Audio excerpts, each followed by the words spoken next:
Hello বন্ধুরা, আশা করি সবাই ভালো আছেন। আমিও ভালো আছি। বন্ধুরা দেখতে পাচ্ছেন তেলপিঠা বা মালপোয়া।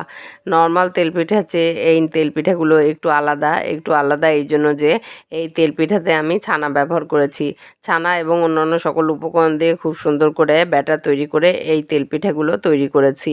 ছানা ব্যবহার করার কারণে এই মালপোয়াগুলো কিন্তু অনেক বেশি সফট এবং অনেক বেশি সুস্বাদু হয়েছিল।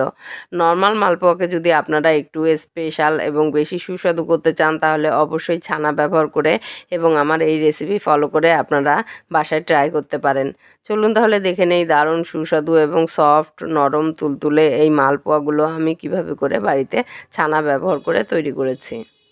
এই ছানার মালপোয়া তৈরি করার জন্য প্রথমেই চুলায় একটি প্যান দিয়ে দেবো এবং এর ভেতরে দিয়ে দেবো 1 লিটার পরিমাণ দুধ। 1 লিটার লিকুইড দুধ দিয়ে দুধ খুব সুন্দর করে জাল করে বলক তুলে নিয়ে এবার এর ভেতরে দিয়ে দেবো লেবুর রস। ফুটন্ত গরম দুধের ভেতরে প্রায় 4 টেবিল চামচ পরিমাণ লেবুর রস দিয়ে দিলাম। এই লেবুর রস দিয়ে যখন দুধ খুব সুন্দর করে ছানা কেটে যাবে তখন আমরা চুলা বন্ধ করে দেবো। ছানা কিন্তু খুব বেশি জাল করলে ছানা শক্ত হয়ে যায়, তাই আমরা ছানা খুব বেশি জাল করব না এবং অবশ্যই ছানা আমাদের নর্মাল টেম্পারেচারে দুধ দিয়ে কেটে নিতে হবে। আমরা যদি ফ্রিজে রাখা দুধ দিয়ে ছানা কাটি তাহলে কিন্তু ছানাগুলো শক্ত হয়ে যাবে এবং পিঠা খেতে কিন্তু ভালো লাগবে না। যখন ছানা কেটে যাবে তখন চুলা বন্ধ করে দেব এবং এই ছানার পানি খুব সুন্দর করে ছাঁকনিতে ছেঁকে নেব। খুব বেশি চাপার দরকার নাই, নর্মালি চাপ দিয়ে যতটুকু পানি বের হয় ততটুকু পানি আমরা বের করে দেব। এবার এই পানি ঝরানো ছানা একটি বোলের ভেতর নিয়ে নেব এবং হাত দিয়ে ছানা একটু দোলে মথে নেব। এবার এই ছানার মধ্যে দিয়ে দেবো অন্যান্য সকল উপকরণ। আমি এখানে দিয়ে দেবো চালের গুঁড়া 1 কাপ পরিমাণ, গমের গুঁড়া দিয়ে দেবো 1/2 কাপ পরিমাণ, গুঁড়ো দুধ দিয়ে দেবো 1/2 কাপ পরিমাণ, 1/2 কাপ পরিমাণ কোরানো নারিকেল দিয়ে দেবো, লবণ দিয়ে দেবো অর্ধেক চা চামচের একটু কম পরিমাণ, ঘন তালের রস দিয়ে দেবো 1/2 কাপ পরিমাণ, চিনি দিয়ে দেবো 1 কাপ পরিমাণ। আপনারা যদি মিষ্টি বেশি খেতে পছন্দ করেন সেক্ষেত্রে চিনির পরিমাণ আরও বাড়িয়ে দিতে পারেন। এবার এই সকল উপকরণ খুব সুন্দর করে হাত দিয়ে একটু মাখিয়ে নেব।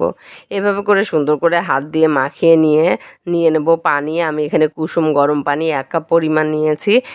এভাবে করে অল্প অল্প করে কুসুম গরম পানি দিয়ে আমরা এই মালপোয়ার ব্যাটার তৈরি করে নেব। আমি এখানে প্রায় 2 কাপ পরিমাণ কুসুম গরম পানি দিয়ে সুন্দর করে ঘন একটা ব্যাটার তৈরি করে নিলাম।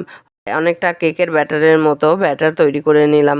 এভাবে করে সুন্দর করে মালপোয়ার ব্যাটার তৈরি করে নিয়ে চুলায় একটি কড়াই দিয়ে দেবো এবং এই কড়াই খুব সুন্দর করে গরম করে নেব। কড়াই গরম হলে এর ভেতরে দিয়ে দেবো তেল।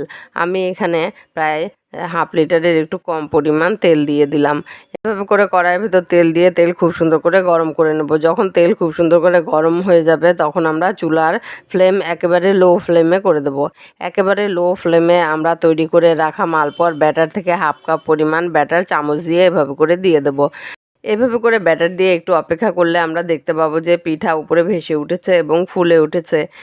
এভাবে করে 2 থেকে 3 মিনিট এক পাশ সুন্দর ব্রাউন কালার করে ভেজে নিয়ে উল্টে দিয়ে অপর পাশও আমরা 2 থেকে 3 মিনিট সুন্দর করে ব্রাউন কালার করে ভেজে নেব। যেহেতু আমরা একেবারে লো ফ্লেমে পিঠাগুলো ভাজবো তাই আমাদের একটু সময় নিয়ে ধৈর্য ধরে পিঠাগুলো ভেজে নিতে হবে। এভাবে করে 2 পাশ সুন্দর করে ব্রাউন কালার করে ভেজে আমরা পিঠাগুলো তেল থেকে তুলে নেব। এভাবে করে আমাদের তৈরি করা ব্যাটার থেকে অল্প পরিমাণে ব্যাটার দিয়ে প্রত্যেকটি পিঠা আমরা উল্টে পাল্টে সুন্দর করে ভেজে তেল থেকে তুলে নেব। যেহেতু ছানা দিয়ে এই মালপোয়াগুলো তৈরি করেছিলাম তাই এটি কিন্তু অনেক বেশি সুস্বাদু হয়েছিল। এভাবে করে সবগুলো মালপোয়া ভেজে নিয়ে একটু সুন্দর করে গুছিয়ে পরিবেশন করলেই তৈরি হয়ে যাবে আমাদের দারুণ মজাদার ছানার মালপোয়া।